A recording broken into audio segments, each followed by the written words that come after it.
Good morning, everybody. Lee Brower here, and welcome to this week's edition of Meaningful Monday. I am grateful to be here, and I am glad to be here. Several years ago, I had an experience. I'd like to revisit it. I may have shared it with you previously.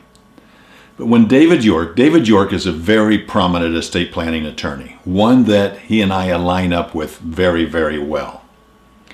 When he was younger, I invited him to go to a Utah Jazz basketball game with me, and we were having dinner. And he shared a story with me. He said, "Lee, I've been working with this one particular family for a couple of years now. I've been to several family meetings. One of the things that I enjoyed so much in those meetings was the word we." He said everything they talked about is we, as a family, we're going to do this, we're going to do that, we can do this, we can do that, we did this. And he says this last meeting was different. The mother had died about 9 or 10 months ago. The father died just a few months ago.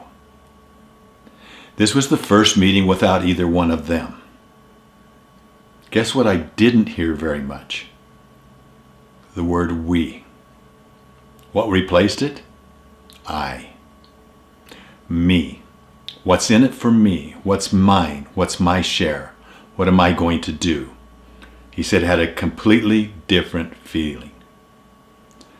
Now, over the years, I've thought about that, and I thought one of the great blessings and one of the big challenges of traditional estate planning is it does take families from we to me. However, it goes much deeper than that. We can't lay all the blame on estate planning. You really think about it, what holds the we in a family? What holds the we in your business? The we is really held by a common vision, isn't it? If you can have a common vision that surrounds not only what is that vision of what you're trying to achieve, but also how you're going to achieve it. What are the principles as evidenced by the stories or the experiences that you have? Go back as far as you can to the founder of your company or to a great-grandpa or great-grandma and find experiences that illustrate principles that you've abided by, that you want to put forth, that are going to allow you to achieve that bigger vision.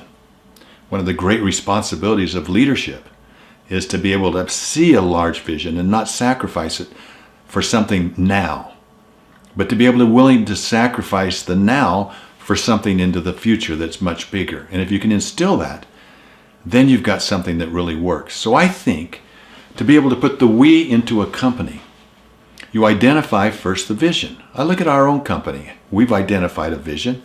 And our vision really is that everything we do, we believe in empowering leaders in families, businesses, and communities in that order so that they can help others find more joy that comes from good decision making. If we can create a society of better decision makers, how powerful would that be? And the world needs that more than anything else now. So that's a vision that's really out there.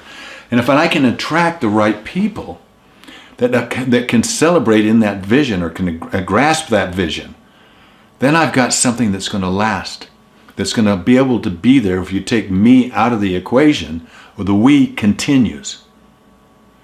And it's the same thing with families. So like in our business, we've identified 8 principles that we abide by that will support the bigger vision. In our family, we have 8 principles, separate principles, based around the word powerful. Each letter of powerful stands for a certain principle. And that allows us, if we use it right, to capture stories around those principles to help us achieve our highest vision as a family together. And if you take me out of the equation, the family continues on. Same thing with your business. So how can you keep the we and keep the me out of it, but keep the we in your family? How can you keep the we in your business? As entrepreneurs, we struggle with that. We're all about being rugged individualists. I can do it. It's easier for me to do it myself. I can do it better myself. That's not going to last. That's going to turn your organization into a me organization instead of a we organization. Thank you for sharing this time with me today. Together, we are better. Thank you so much. And I appreciate your comments, and I appreciate each one of you and how you're willing to share and open up what you're doing and the success of it. Have a great week, and I'll talk to you next week. Bye-bye.